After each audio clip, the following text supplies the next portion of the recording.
여러분, 북한보다 자유가 없는 나라가 있다면 믿으시겠어요? 처음 듣는 분들도 많으시겠지만 그 나라는 바로 투르크메니스탄입니다. 2024년 자유도 조사에서 전 세계 두 번째로 자유가 없는 나라로 기록되었죠. 탈레반이 지배하는 아프가니스탄, 전쟁 중인 에리트레아, 그리고 북한보다도 낮은 순위였습니다. 이 나라 국민들은 자신의 나라 밖으로 나오지 못합니다. 왜냐하면 자신의 나라에 있는 고급 인력들이 더 나은 삶을 찾아 외국으로 떠나는 걸 막기 위해 국경을 아예 봉쇄해버렸거든요. 영국 면적의 2배, 우리나라보다 5배나 큰 땅이 말 그대로 거대한 감옥으로 변해버렸습니다. 세계에서 가장 폐쇄적인 독재국가 중 하나인 투르크메니스탄, 도대체 이 나라에선 무슨 일이 벌어지고 있는 걸까요? 같은 해에 당시 대통령이었던 베르디 무하메도프는 검은색 차량이 불운을 가져온다며 수입을 금지했습니다. 그것도 모자라서 시민들이 이미 소유하고 있던 검은색 차들을 강제로 견인해 갔어요. 아침에 일어나 보니 주차장에 차가 사라진 겁니다. 차를 돌려받으려면 흰색으로 다시 칠해야 했는데 그 비용이 보통 사람들 월급의 몇 배에 달했죠. 시간이 지나면서 이 규정은 더 확대되었습니다. 결국 흰색이 아닌 모든 색깔의 차량이 금지되었거든요. 대통령이 가장 좋아하는 색깔이 흰색이었기 때문이에요. 그래서 지금 구글 어스로 투르크메니스탄의 거리를 보시면 온통 흰색 차량들만 보입니다. 하지만 이 대통령의 전임자였던 니아조프는 더욱 기괴한 인물이었습니다. 스스로를 위대한 투르크멘의 지도자이자 지상의 신의 예언자라고 칭했거든요. 이 사람이 한 일들을 보면 정말 믿기 어려우실 겁니다. 산에다가 37km짜리 계단을 만들었어요. 서울에서 의정부까지 거리입니다. 그리고 정치인들에게 매년 이 계단을 걸어 올라가라고 명령했습니다. 본인은 헬리콥터를 타고 위에서 지켜보다가 정치인들이 도착하면 속도가 너무 느리다고 질책했죠. 니아조프는 요일 이름도 바꿨고 달 이름도 바꿨고 심지어 빵 이름도 바꿨습니다. 빵 이름을 자기 어머니 이름인 구르반소탄으로 바꿔버렸어요. 그러니까 국민들이 빵집에 가면 구르반솔탄 한 봉지 주세요 라고 주문해야 했던 겁니다. 또 어느 날은 국민들에게 뼈다귀를 씹으면 치아가 건강해진다고 조언했습니다. 개들이 치과에 가지 않는다는 걸 근거로 들었어요. 그런데 아이러니하게도 그 개들을 수도에서 추방했습니다. 냄새가 좋지 않다는 이유였죠. 이 모든 게 사실 수도를 독재자의 이상대로 꾸미기 위한 과정이었습니다. 지난 30년 동안 투르크메니스탄의 지도자들은 수도 아슈하바트를 대리석과 금으로 뒤덮었거든요.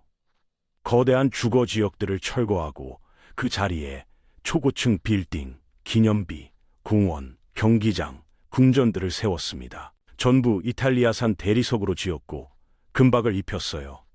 사용된 대리석의 양이 워낙 많아서 기네스북에 등재되었습니다. 세계에서 가장 많은 대리석을 사용한 도시라는 기록이죠. 세계 최대 실내 수영장, 세계 최대 실내 관람차, 세계 최대 별 모양 건축물, 세계 최다 분수대도 만들었습니다. 그런데 아이러니한 점이 있습니다. 이 나라는 물이 심각하게 부족한 나라거든요. 물 부족 국가에 세계에서 분수대를 가장 많이 만들어 놓은 겁니다. 하지만 이 화려한 대리석 도시 뒤에는 전혀 다른 현실이 있습니다. 2023년 8월 레밥 지역의 광활한 목화밭에서 충격적인 광경이 펼쳐졌어요. 섭씨 40도가 넘는 폭염 속에서 수만 명의 사람들이 맨손으로 목화를 수확하고 있었습니다. 이들은 농부가 아니었습니다. 교사, 의사, 변호사, 승무원, 공무원, 그리고 학생들이었어요. 자발적으로 온 것도 아니었습니다. 대통령 명령에 따라 강제로 동원된 거였죠. 주중에는 직장인의 절반이, 주말에는 전원이 나와야 했습니다. 거부하면 공개적으로 망신을 당하고 직장에서 해고됩니다. 실업률이 70%나 되는 나라에서 직장을 잃는다는 건 생존의 문제거든요. 하루 25kg의 목화를 수확해야 했는데 할당량을 채우지 못하면 밤늦게까지 일해야 했습니다. 소련 붕괴 이후 이 나라의 지도자들은 스탈린식 통치를 부활시켰습니다. 비밀 경찰이 고문을 자행하고 정치범들에게는 정신병 약물을 투여합니다. 반체제 인사들은 국영방송에 끌려 나와 강제로 자백하고 가족들의 안전을 위해 용서를 구해야 해요. 그리고 나서 흔적도 없이 사라집니다. 정부를 비판하는 행위는 반역죄로 간주됩니다. 긴 징역형을 받거나 정신병원에 수감되거나 카스피의 연안에 황량한 염전으로 유배되는 거죠. 이런 극심한 억압 속에서 국민들은 숨죽이며 살아가고 있습니다. 2022년에는 더욱 암울한 일이 발생했습니다. 베르디 무하메도프가 아들에게 권력을 세습한 겁니다. 중앙아시아에서 칸 시대 이후 처음 있는 세습이었어요. 이로써 변화에 대한 희망은 완전히 사라졌습니다. 그래서 많은 사람들이 정부의 눈을 피해 탈출을 시도하고 있습니다. 이 모든 비극의 시작을 이해하려면 투르크메니스탄이라는 나라가 어떻게 만들어졌는지부터 알아야 합니다. 사실 이 나라는 원래 독립국가가 아니었거든요. 그냥 러시아 제국의 변방이었고 그 후 소련의 변방이었습니다. 그리고 바로 그 역사가 오늘날의 끔찍한 독재를 만들어낸 겁니다. 이야기는 1879년 9월 9일로 거슬러 올라갑니다. 러시아 군대가 게오크테페라는 도시를 맹렬히 포격하기 시작했어요. 이 도시는 두께 5.5m, 높이 3m의 거대한 진흙 성벽으로 둘러싸여 있었고 그 안에 4만 명의 투르크멘 사람들이 살고 있었습니다. 러시아군은 기술적으로 우세했지만 병력과 보급품이 부족했어요.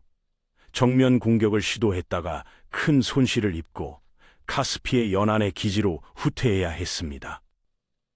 러시아 제국이 164년 만에 처음 겪는 굴욕적인 패배였죠. 당시 러시아는 남쪽 국경을 안정시키고 경제적 이익을 확보하고 국제적 위상을 높이기 위해 중앙아시아로 영토를 확장하고 있었습니다. 게오크테페는 중앙아시아 남쪽 끝에 위치해 있었어요. 지금의 투르크메니스탄 지역이죠. 이 지역은 주로 유목민 부족들이 살았습니다. 그들은 광활한 카라쿰 사막을 떠돌며 가축을 기르고 지나가는 무역 대상들을 습격하며 살았어요. 척박한 환경에서 살았지만 외부 세력에 대한 저항이 매우 강했습니다. 그리고 노예 무역에도 깊이 관여하고 있었죠. 러시아는 게오크테페의 전략적 중요성을 깨달았습니다. 이 도시를 정복해야 나머지 지역도 장악할 수 있었거든요. 그래서 첫 번째 패배 2년 후인 1881년 2월 12일 더 치밀하게 준비해서 다시 공격했습니다. 러시아군은 도시 성벽 아래에 터널을 파고 수천 킬로그램의 폭약을 설치했어요. 그리고 폭파시켰습니다. 43m 너비의 거대한 구멍이 생겼고 러시아군이 그 틈으로 밀려 들어왔습니다.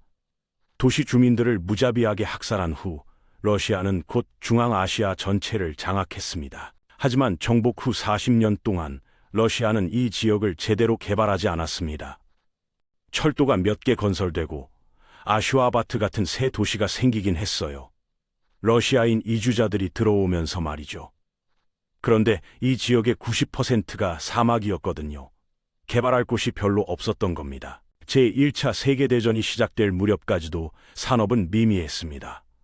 목화 가공 공장 몇 개, 가죽 가공 시설 몇 개, 그리고 증기기관 제조 공장 딱 하나. 그게 전부였어요. 1916년 전쟁이 러시아에 불리하게 돌아가자 니콜라이 2세 황제는 논란이 되는 결정을 내렸습니다. 그동안 병역 의무가 면제되었던 투르키스탄의 무슬림들을 진집하기 시작한 거예요. 이 결정은 부패하고 억압적인 지방 정부와 맞물려 중앙아시아 전역에 광범위한 반란을 일으켰습니다. 이듬해 러시아 혁명이 일어나면서 상황은 더욱 악화됐어요. 8년 동안 이 지역은 전쟁, 혁명, 기근, 그리고 급진적인 개혁으로 극심한 혼란에 빠졌습니다. 결국 러시아 제국의 폐허 위에 소련이 탄생했고 중앙아시아를 강제로 끌어들였습니다. 1924년 마지막 저항 세력이 진압되었습니다. 소련은 중앙아시아를 민족별로 나누어 재편성했어요. 그중 하나가 투르크멘 소비에트 사회주의 공화국이었습니다. 지금의 투르크메니스탄이죠. 소련 전역에서 일어난 변화와 마찬가지로 국가가 모든 토지를 몰수했습니다.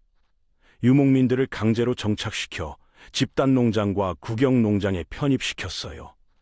동시에 표준 투르크멘 문자를 만들고 출판사와 학교를 세웠습니다. 이런 조치들은 문맹률을 낮추고 부족 간 갈등을 줄이고 주민들을 소비에트 이념에 맞추기 위한 거였습니다. 정치적 반대자들에 대한 폭력적인 탄압과 함께 이런 정책들은 투르크메니스탄을 순종적이고 고립된 공화국으로 만들었어요. 소련 내에서도 거의 주목받지 못하는 변방이 되었습니다. 하지만 이 고립된 변방에도 몇 가지 중요한 변화가 일어났습니다. 첫 번째는 2차 세계대전 중에 일어났어요. 독일군이 소련의 산업 중심지를 점령하자 많은 공장들이 안전한 곳으로 이전되었습니다. 중앙아시아도 그중 하나였죠. 투르크메니스탄은 아제르바이잔에서 석유 정제 공장 2개를, 남부 러시아에서 금속 가공 공장 하나를, 그리고 섬유 공장 약 20개를 받았습니다.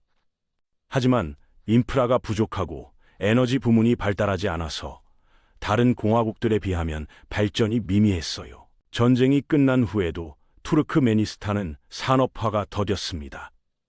소련의 지역화 정책 때문이었어요. 이 정책은 각 공화국의 고유한 자원, 지리적 이점, 노동력 능력에 따라 서로 다른 경제적 역할을 부여했습니다. 소련 전체의 경제 성과를 높이기 위한 거였죠. 더 중요한 건 이 정책이 의도적으로 각 공화국을 나머지 연방에 경제적으로 의존하게 만들었다는 점입니다. 중앙의 통제력을 강화하기 위해서였어요. 투르크메니스탄의 가혹한 자연 환경은 대부분의 경제 활동에 불리했습니다. 하지만 목화 재배에는 완벽했어요. 소련은 목화 자급자족을 달성하기로 결심했습니다. 그런데 문제가 있었어요. 투르크메니스탄에는 물이 심각하게 부족했거든요. 이 나라를 목화 강국으로 만들겠다는 꿈은 불가능해 보였습니다. 하지만 소련은 놀라운 해결책을 내놓았어요. 역사상 가장 큰 운하 중 하나를 건설하기로 한 겁니다. 카라쿰 운하 건설은 1954년에 시작되었습니다. 1967년에 완공되었을 때 이 운하는 아무다리아 강에서 카스피해까지 거의 연결되어 있었어요. 매년 5.1세제킬로미터의 물을 끌어왔습니다. 이게 얼마나 큰 규모냐면요. 경부고속도로 길이의 2배가 넘는 거리를 물이 흘러간 겁니다. 이 운하 덕분에 투르크메니스탄의 농경지는 3배로 늘어났어요. 목화 생산량도 3배가 되었습니다. 성공인 것처럼 보였죠. 하지만 어두운 면이 있었습니다. 목화 수확량이 엄청나게 증가하자 노동력이 부족해졌어요. 그래서 소련은 강제 노동과 아동 노동을 동원하기 시작했습니다. 1988년이 되자 아이들이 1년에 68일이나 학교를 빠지고 목화밭에서 일했어요. 2023년 40도가 넘는 폭염 속에서 교사와 의사들이 목화를 따던 그 끔찍한 광경은 사실 소련 시대부터 이어져 온 관행이었던 겁니다. 더 심각한 문제가 있었어요. 지역화 정책 때문에 투르크메니스탄에서 생산된 목화의 97%가 러시아로 직접 보내져서 가공되었습니다. 투르크메니스탄은 부가가치 산업의 혜택을 전혀 받지 못했어요. 옷을 만들고 섬유를 가공하고 제품을 판매하는 과정에서 생기는 일자리와 돈은 전부 러시아가 가져갔습니다. 투르크메니스탄은 그냥 원료만 공급하는 역할이었죠. 비슷한 일이 투르크메니스탄의 가장 중요한 자원에서도 벌어졌습니다. 바로 천연가스였어요. 첫 번째 매장지는 1930년대에 발견되었지만 진짜 어마어마한 매장량이 확인된 건 1960년대였습니다. 투르크메니스탄에는 약 50조 세제곱미터의 천연가스가 매장되어 있었어요. 세계에서 4번째로 큰 규모였습니다. 1인당으로 따지면 세계에서 2번째였죠. 1980년대 중반이 되자 연간 생산량이 720억 세제곱미터에 달했어요. 러시아 다음으로 많은 양이었습니다. 그런데 목화와 똑같은 일이 벌어졌습니다. 투르크메니스탄의 천연가스는 전량 단일 파이프라인을 통해 러시아로 보내져서 가공되었어요. 소련의 전략은 인위적으로 낮은 가격의 에너지로 경제를 보조하는 거였습니다. 투르크메니스탄은 천연가스 1000세제곱미터당 고작 6코페이카를 받았어요. 국제시장 가격의 300분의 1이었습니다. 사실상 공짜로 천연가스를 빼앗긴 거나 다름없었죠. 결국 투르크메니스탄은 자신의 천연 자원을 다른 공화국들의 이익을 위해 헐값에 빼앗기고 있었던 겁니다. 이런 착취가 계속되면서 투르크메니스탄은 점점 더 가난해졌습니다. 1980년대 후반 투르크메니스탄의 1인당 소득은 소련 평균의 70%에 불과했어요. 대부분의 주민들이 공식 빈곤선 이하에서 살았습니다. 세계에서 네 번째로 큰 천연가스 매장량을 가진 나라가 가난에 허덕이고 있었던 거죠. 사회 지표는 소련 이전 시대보다 개선되긴 했습니다. 문맹률이 거의 사라졌으니까요. 하지만 기대 수명은 여전히 낮았고 영아 사망률은 소련 내에서 가장 높았어요. 풍부한 자원이 국민들의 삶을 개선하는 데는 전혀 쓰이지 않았습니다. 더 복잡한 문제도 있었습니다. 투르크메니스탄 지도부가 통계를 부풀리는 경향이 있었거든요. 공산당 내에서 자기들의 지위를 높이기 위해서였죠. 생산량을 과장하고 성과를 부풀리고 실제로는 존재하지 않는 발전을 보고했습니다. 이 문제가 너무 심각해져서 1985년 반부패 단속 때 투르크메니스탄의 제1서기가 해임되었어요. 그리고 그 자리에 새로운 인물이 임명되었습니다. 바로 사파르 무라트 니아조프였죠. 이 사람이 바로 투르크메니스탄을 지옥으로 만든 장본인입니다. 1940년 아슈하바트 근처의 작은 마을에서 태어난 니아조프는 비극적인 어린 시절을 보냈습니다. 제2차 세계대전에서 아버지를 잃었어요. 6년 후에는 끔찍한 지진으로 어머니와 두 형제를 잃었습니다. 먼 친척에게 맡겨진 니아조프는 학업에서 뛰어난 성적을 거두었어요. 전기공학을 공부했고 1962년에 공산당에 입당했습니다. 니아조프는 당 조직 내에서 빠르게 승진했어요. 투르크메니스탄의 지배적인 부족인 테케 출신이었던 것도 도움이 되었죠. 그리고 1985년 마침내 투르크메니스탄의 최고 권력자가 되었습니다. 제1서기가 된 니아조프는 투르크멘 공산당을 소련에서 가장 경직되고 보수적인 조직으로 만들었습니다. 광범위한 물자 부족, 경제 침체, 그리고 다른 공화국들에서 혼란을 일으킨 사회개혁에 직면했을 때 니아조프는 모든 불안을 무자비하게 진압했어요. 하지만 놀라운 점은 투르크메니스탄 내부의 저항이 거의 없었다는 겁니다. 이유가 있었어요. 주민 대부분이 농촌 지역에 살았고 농업에 종사했거든요.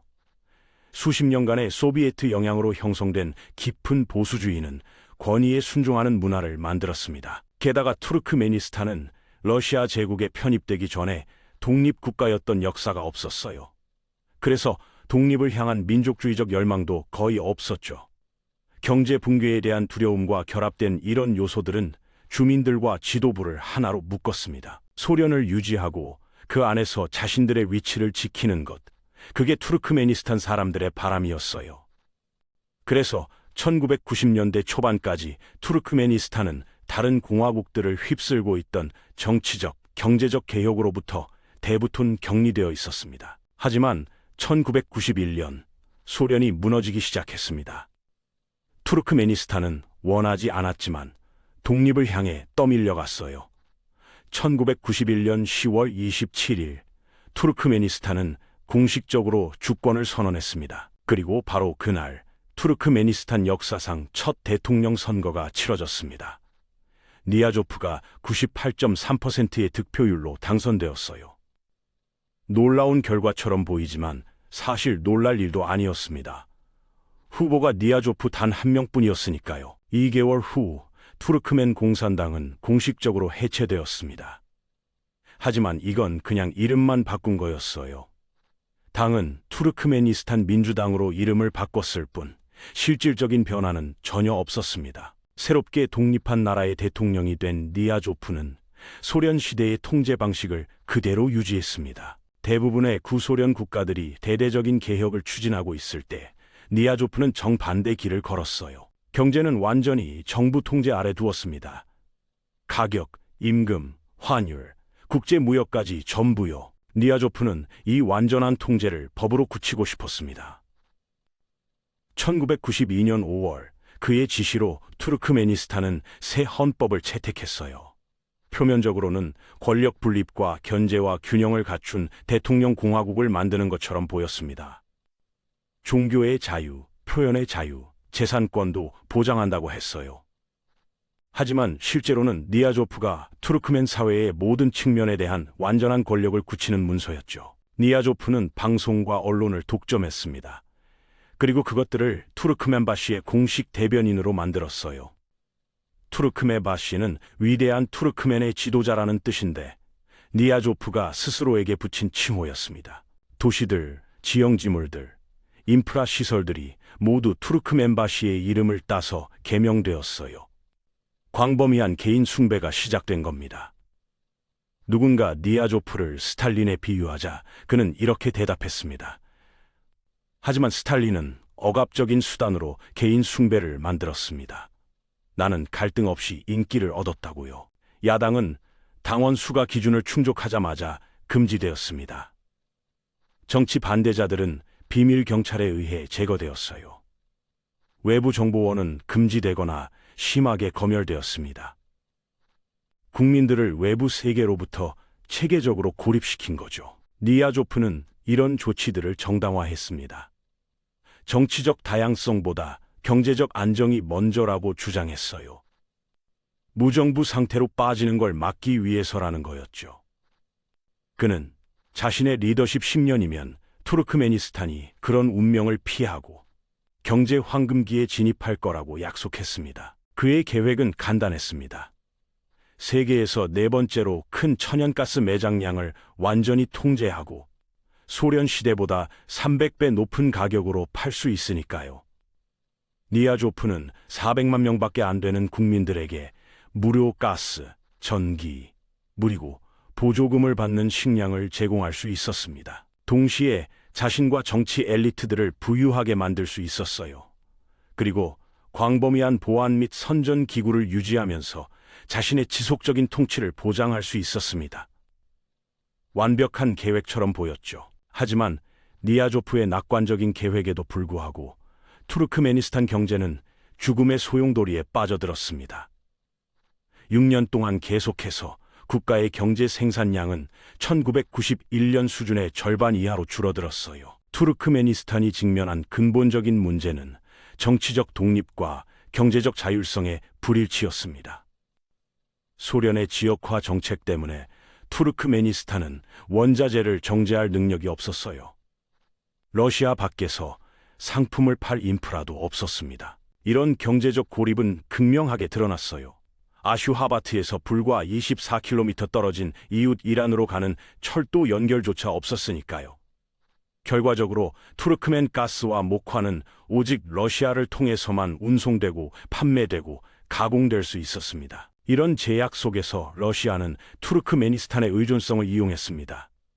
이 상품들을 국제시장보다 훨씬 낮은 가격에 구매했어요. 그것도 이미 할인된 가격의 50%만 현금으로 지불했습니다. 나머지는 곡물 같은 물품으로 지불했고 때로는 아예 지불하지 않았어요. 이윤을 더 높이기 위해 러시아의 구형 에너지 기업인 가즈프롬은 투르크멘 가스 구매량을 전략적으로 제한했습니다. 연간 110억 세제곱미터, 독립 이전 생산량의 8분의 1에 불과했죠. 1997년 상황은 절망적이 되었습니다. 재정 압박에 시달리던 구소련 국가들이 가스 대금 지불을 완전히 중단한 거예요. 투르크메니스탄은 국내 총 생산의 80%에 달하는 미수금에 직면했습니다. 결국 투르크메니스탄은 가스 수출을 완전히 중단했어요. 가스 수출은 독립 이전 수준의 10%에 불과했습니다. 한편 목화 생산은 파국적으로 50% 감소했어요. 비료, 트랙터, 목화 수확기 같은 필수 물자를 수입할 경화가 부족해서 농업 부문이 마비되었습니다. 위기는 니아조프의 정책으로 더 악화되었습니다. 시민과 농부들에게 물을 무료로 제공하는 정책이 효율적인 사용에 대한 인센티브를 제거했거든요. 심각한 물 부족으로 이어졌고 7년 동안 에이커당 생산량이 43% 감소했습니다. 두 주요 산업이 모두 폐허가 되면서 국민들의 생활 수준이 악화되기 시작했어요. 정권의 안정성마저 위협받는 상황이었습니다. 하지만 이 위기를 벗어날 해결책은 사실 간단했어요. 투르크메니스탄은 러시아의 독점을 우회할 수 있는 대한 천연가스 파이프라인과 철도를 건설해야 했습니다. 그러면 세계 시장에 접근할 수 있고 막대한 경화가 유입되면서 투입 자재 부족 문제를 해결하고 원자재를 가공하는 부가가치 산업을 구축할 수 있었거든요. 1996년 이란과의 첫 철도 연결이 완성되었습니다. 페르시아만으로 가는 길이 열린 거예요. 이듬해에는 투르크메니스탄의 가스전을 이란 북동부의 외딴 지역과 연결하는 200km 길이의 파이프라인이 건설되었습니다. 연간 용량이 40억 세제곱미터에 불과했지만 실제 수출량은 그것의 3분의 1도 채 안 됐어요. 이란도 대금을 제대로 지불할 능력이 없었거든요. 이런 초기 발전을 바탕으로 더 야심찬 제안이 나왔습니다. 파키스탄과 인도까지 1600km가 넘는 거리에 연간 330억 세제곱미터의 가스를 수송하는 파이프라인이었어요. 하지만 경로가 탈레반이 통제하는 아프가니스탄을 거쳐야 했습니다. 결국 이 프로젝트는 실현 불가능했죠. 더 유망한 제안은 트란스카스피안 파이프라인이었습니다. 카스피해 해저를 통해 아제르바이잔과 조지아를 거쳐 터키로 그리고 서유럽으로 가스를 운송하는 계획이었어요. 하지만 아제르바이잔과의 해양 분쟁, 통과 수수료 협상 지연, 그리고 자금 조달 문제로 프로젝트는 무기한 연기되었습니다. 그럼에도 이런 논의들은 중요한 외교적 성과로 이어졌습니다. 니아조프와 미국 빌 클린턴 대통령의 회담이 성사된 거예요.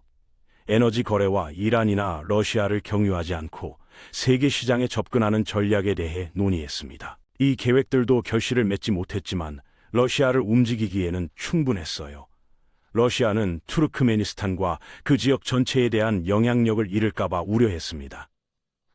그래서 투르크메니스탄과 훨씬 더 유리한 가스 협정을 체결했어요. 가스 수출량과 가격이 급등하면서 투르크메니스탄의 만성적인 무역 적자는 2000년까지 흑자로 전환되었습니다.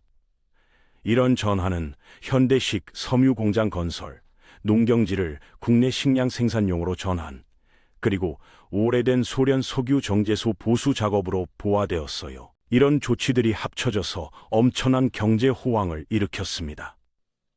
투르크메니스탄은 지구상에서 가장 빠르게 성장하는 경제 중 하나가 되었어요. 새로운 세기가 밝아오면서 니아조프는 급증하는 수입과 막강한 정치력을 활용해 자신만의 유토피아를 만들기 시작했습니다. 1999년 12월 28일 니아조프가 직접 선택한 의원들로만 구성된 새로 선출된 의회가 그에게 종신 대통령 칭호를 부여했습니다. 가짜 공정한 선거조차 치를 필요가 없어진 니아조프는 자신의 과대망상적 환상을 완전히 실현하기 시작했어요. 투르크멘 민족의 정신적, 문화적 중재자 역할을 맡은 니아조프는 발레, 오페라, 수염, 영화관을 투르크멘답지 않다며 금지했습니다.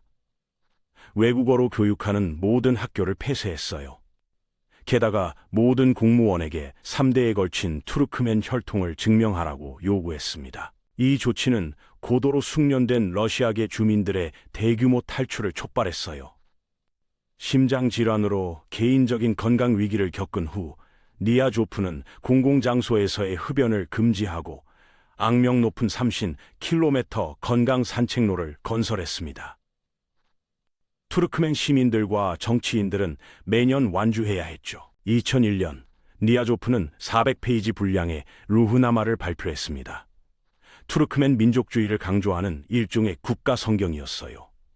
그 페이지들에서 니아조프는 소련 제국주의로부터 국가를 구원하고 번영의 시대를 열 운명을 타고난 신과 같은 인물로 묘사되었습니다. 처음에는 서점 진열대와 관공서 책상을 차지하던 루흐나마가 곧 모스크와 교회에도 배치되었어요. 모든 코란과 성경 옆에 놓였습니다. 그리고 나서 국가 교육 시스템에 통합되어 필독서일 뿐만 아니라 교육 과정의 핵심 구성 요소가 되었죠. 니아조프는 여기서 멈추지 않았습니다. 루흐나마는 투르크메니스탄 사회의 모든 구석구석까지 침투했습니다. 죄수들은 석방되기 위해 루흐나마에 맹세해야 했어요. 의사들은 그것에 충성을 서약해야 했고 운전자, 교사, 공무원들은 모두 그 내용에 대한 시험을 통과해야 했습니다. 개인적으로 이 책을 비판하다 적발되면 최대 5년 징역형을 받았어요. 니아조프의 루흐나마에 대한 주장이 점점 더 기괴해졌습니다. 이 책을 3번 읽으면 천국에 갈 수 있다고 선언했어요. 그리고 상징적인 제스처로 루흐나마의 복사본이 우주로 발사되었습니다. 우주를 정복하기 위한 것이라고 했죠. 이렇게 루흐나마는 완벽하게 다듬어진 세뇌 장치의 핵심이 되었습니다. 라디오, 텔레비전, 신문을 통해 투르크멘바시와 그의 가족 배경, 그리고 그의 각종 업적이 끊임없이 찬양되었어요. 모든 방송은 불길한 서약으로 시작했습니다. 방송인이 나라, 국기, 대통령을 비방하면 혀가 오그라들 것이라는 맹세였죠. 니아조프를 둘러싼 개인 숭배는 극단적인 수준에 이르렀습니다. 요일과 달이, 그와 그의 어머니 루흐나마, 그리고 투르크멘 민족주의의 다른 상징들의 이름을 따서 개명되었어요. 그의 이미지는 공공장소와 사적 공간을 모두 지배했습니다. 전국 곳곳에 거대한 초상화와 동상이 세워졌고 모든 집회, 동전, 우표에 그의 얼굴이 새겨졌어요. 비행기 객실과 여객 열차조차도 그의 초상화를 걸어야 했습니다. 그의 통치에 대한 끊임없는 알림을 보장하기 위해서였죠. 니아조프는 급증하는 가스 수입을 자신의 권력과 부를 과시하는 데 쏟아부었습니다. 수도 아슈아바트는 계속해서 대리석과 금으로 뒤덮였어요. 하지만 화려한 건물 뒤에는 다른 현실이 있었습니다. 거대한 주거지역이 철거되었고 주민들은 보상도 제대로 받지 못한 채 쫓겨났어요. 부담할 수 없는 대리석 아파트 뒤에 숨겨진 채로 커져가는 빈민가들은 창문 없는 단칸방 주택들로 채워졌어요. 일부는 오래된 철도 컨테이너로 조잡하게 만들어져서 무더운 여름에는 찜통이 되었습니다. 이 지역의 많은 주민들이 아편 중독에 빠졌어요. 이웃 아프가니스탄에서 들어오는 마약의 무제한 유입으로 악화된 상황이었죠. 농촌 지역에서는 소련 시대 정책의 잔재가 지속되었습니다. 강제 노동과 아동 노동이 여전히 목화밭에서 만연했어요. 부의 화려한 전시와 일반 대중이 직면한 가혹한 현실 사이에 극명한 대조가 있었습니다. 하지만 일반 대중의 니아조프 정권에 대한 저항은 사실상 존재하지 않았습니다. 광범위한 실업과 저임금이 경제를 괴롭혔음에도 불구하고 무료 가스, 전기, 물과 함께 식품 및 기타 필수품에 대한 막대한 보조금이 불만을 진정시키는 데 도움이 되었어요. 끊임없는 선전과 만연한 두려움의 분위기와 결합되어 이것은 풀뿌리 반대를 효과적으로 질식시켰습니다.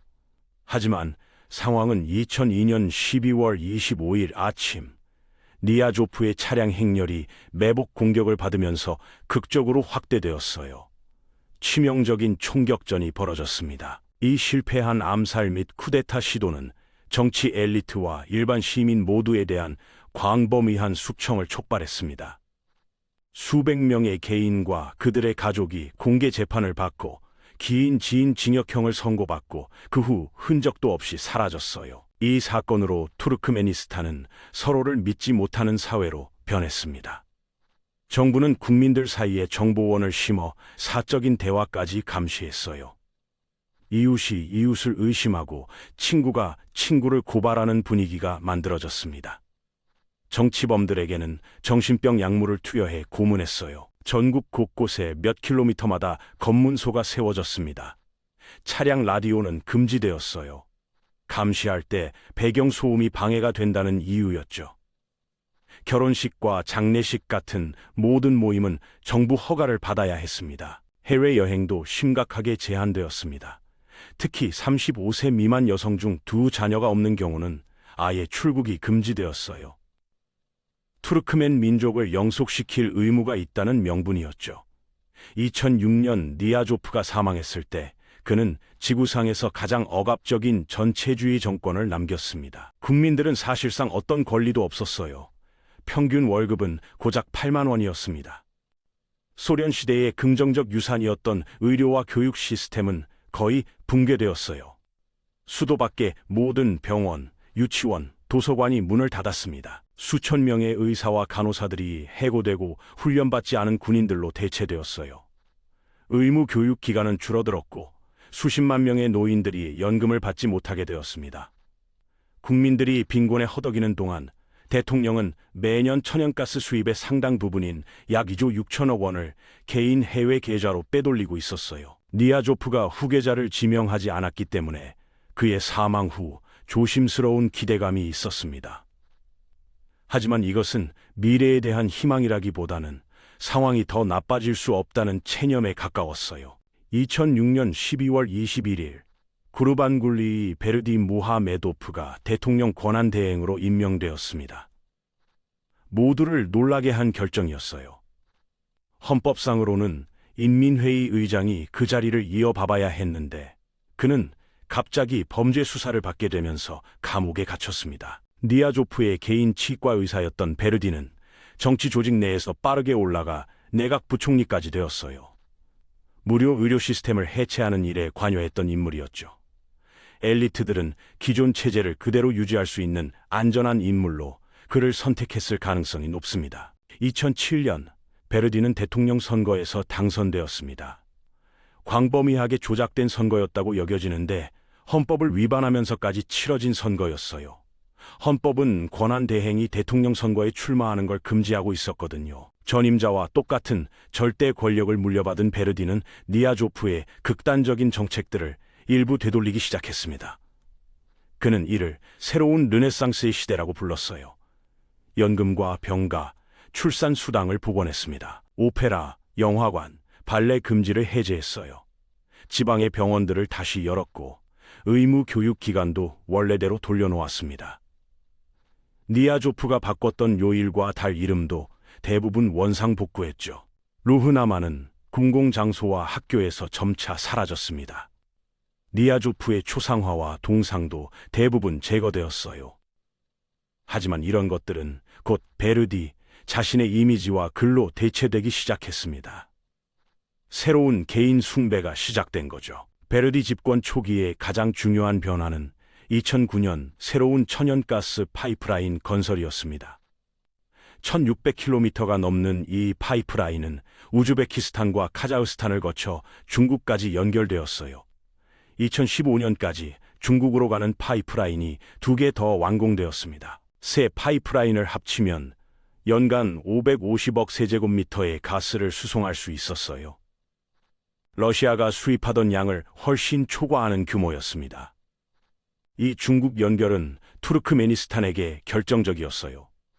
2009년 러시아 파이프라인이 폭발하고 글로벌 금융 위기로 유럽의 가스 수요가 급감했거든요. 러시아는 투르크멘 가스 구매량과 가격을 대폭 줄였습니다. 양국 관계는 빠르게 악화되었고 2015년까지 중국이 투르크메니스탄 가스 수출의 95%를 사가게 되었어요.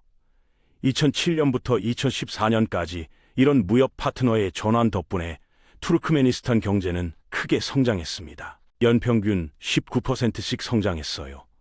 경제 규모가 3배 이상 커졌고 가스 수출만으로 연간 약 13조 원의 수입을 올렸습니다. 여기에 중국의 추가 자금 지원까지 더해지면서 베르디는 니아조프의 길을 따라갈 수 있게 되었어요. 대리석으로 된 화려한 건물들을 짓고 개인 계좌로 돈을 빼돌리고 기괴한 정책들을 시행했습니다. 베르디는 수도에서 위성 접시와 에어컨을 금지했어요. 못생겼다는 이유였습니다. 동시에 자신과 자신의 말, 개를 형상화한 기념물과 황금 조각상을 더 많이 세웠죠. 카스피의 연안에는 아바자 관광 특구를 개발했습니다. 투르크멘판 라스베이거스를 만들겠다는 야심찬 계획이었어요. 카지노, 리조트, 컨벤션 센터, 스포츠 단지, 워터파크가 들어섰습니다. 당연히 전부 대리석으로 지었죠. 연간 1,400만 명을 수용할 수 있는 매 모양의 공항도 건설했습니다. 건설비가 3조 원이 넘었어요. 관광산업을 육성하겠다는 계획의 일부였죠. 하지만 정작 관광객이 입국하기는 더 어려웠습니다. 매년 고작 1만 명만 입국이 허용되었고 대부분은 석유와 가스 전문가들이었어요. 2012년 베르디는 강력함과 행복의 시대를 약속하며 97%라는 믿기 어려운 득표율로 재선되었습니다. 하지만 투르크메니스탄의 가스 수입 의존은 곧 재앙을 불러왔어요. 미국의 셰일 혁명과 오펙의 증산 전략이 맞물리면서 유가와 가스 가격이 폭락했습니다. 투르크메니스탄의 수출은 절반으로 줄었어요. 경제의 5분의 1이 증발했습니다. 국내 총 생산의 10%였던 예산 흑자가 3% 적자로 바뀌면서 필수품 수입이 어려워졌어요. 밀가루, 식용유, 설탕 같은 기본 생필품이 부족해졌습니다. 배급제가 실시되었고 굶주리는 사람들이 늘어났어요. 국영 기업들이 대량 해고를 단행하면서 실업률은 70%까지 치솟았습니다. 정부는 위기에 대응해 국민들에게 무료로 제공하던 가스, 전기, 물을 유료화했어요. 그리고 국민들의 돈을 빼앗기 시작했습니다. 2017년에는 석유 가스 부문 근로자들의 월급을 강제로 공제했고 학생과 직장인을 무급으로 목화밭에 동원하는 관행도 계속되었습니다. 베르디 집권 기간 동안 정치적, 사회적 자유는 전혀 개선되지 않았습니다. 정부는 반대자들을 계속 억압하고 실종시켰어요. 당 내부의 위협 요소를 제거하기 위한 숙청이 주기적으로 이루어졌습니다. 외부 정보 접근은 더욱 차단되었고 출국은 더욱 어려워졌어요. 숙련된 인력이 빠져나가는 걸 막기 위해서였죠. 부패는 만연했습니다.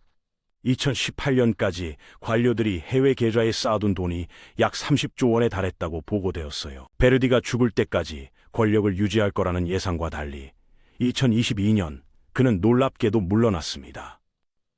아들 세르다르가 대통령에 출마할 수 있도록 길을 열어준 거예요. 세르다르는 73%의 득표율로 당선되었는데 이 선거 역시 조작되었다는 의혹이 강했습니다. 아버지의 정책을 이어가겠다고 공언한 세르다르의 집권은 좋은 조건에서 시작되었어요. 지정학적 긴장과 중국의 코로나 봉쇄 해제로 천연가스 가격이 다시 급등하기 시작했거든요. 하지만 세르다르의 통치는 오래가지 못했습니다. 투르크멘 엘리트들 사이에서 그가 가스 자원에 대한 새로운 국제적 관심을 제대로 다룰 능력이 있는지 의문이 제기되었어요.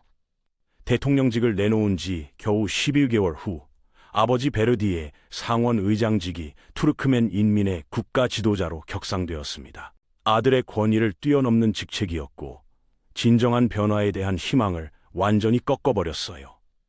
사막의 유목민으로 시작해 러시아와 소련 제국에 강제로 편입되고 이제는 독재자들이 대리석과 금으로 망상을 실현하는 시대가 되었습니다.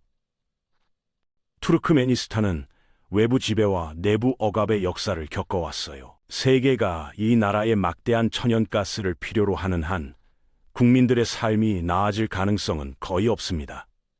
정부가 그 생산을 완전히 장악하고 있거든요.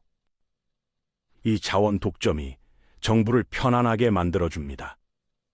수입으로 광범위한 보안과 선전 조직을 운영하면서 모든 반대를 억누르는 거죠. 정부 내부에서든 국민들 사이에서든 국제사회로부터든 어떤 압력도 없습니다. 국민들의 삶을 개선하는 데 꼭 필요한 경제적, 정치적 자유화가 가까운 미래에 일어날 가능성은 매우 낮아 보여요. 따라서 투르크메니스탄은 세계에서 마지막 남은 전체주의 정권 중 하나로 남을 것입니다. 어쩌면 정말로 최후까지 말이죠. 2025년 오늘도 투르크메니스탄 국민들은 여전히 지구상에서 가장 억압적인 체제 아래에서 살아가고 있습니다.